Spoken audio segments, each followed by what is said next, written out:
హర her Mahadev. మనం ఇప్పుడు కల్పేశ్వర్ దగ్గరికి వచ్చాం. ఈ వాటర్ ఫాల్స్ చూడొచ్చు. కల్పేశ్వర్ అంటే ఆ శివుడి యొక్క జటాజూటాన్ని ఇక్కడ పూజిస్తారు. అంటే పాండవులు వారు మహాభారత యుద్ధం తర్వాత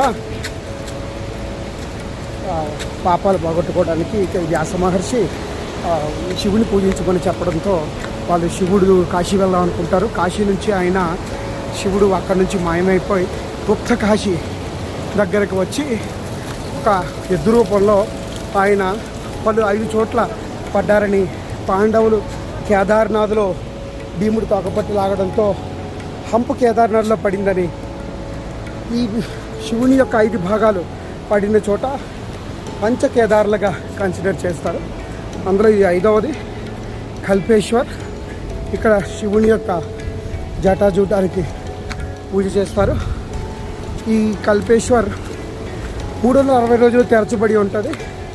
మిగతా 4 పంచకేదార్లు చలికాలంలో అంటే మంచు పడే సమయంలో మూసివేస్తారు. హర హర మహాదేవ్, హర హర మహాదేవ్. కల్పేశ్వర్ కింద నుంచి పైకి వెహికల్స్ ఉంటాయి. ట్రెక్ చేయాల్సిన అవసరం అయితే లేదు, కానీ ఆ వెహికల్ జీప్ లాంటిది అయితే 3500-4000 తీసుకుంటారు. అక్కడ నుంచి పైకి అడుగు గంటన్నర సమయం ఈజీగా పడుతుంది. రోడ్డు అంతా బాగోలేదు కాబట్టి.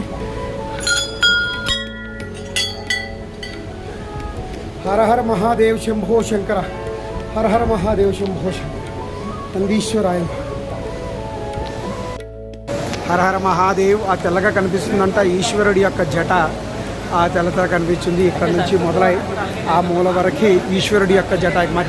ఈ యొక్క ఆలయంలో ఈశ్వరుడి యొక్క జుట్టుని ఈ కపిలేశ్వర్లో పూజిస్తారు. లోపల శివుడు ఆ పార్వతీపతి. హర హర మహాదేవ్.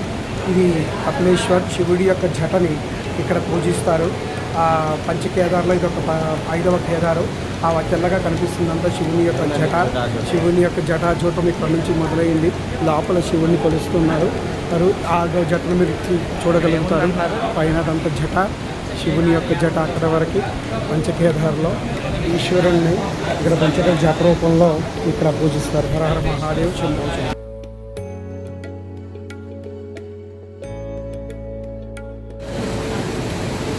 కపిలేశ్వర్లో ఉన్నాం.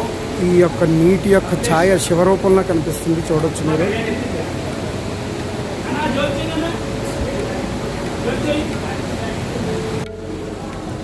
ఇది కల్పవృక్షం అంట.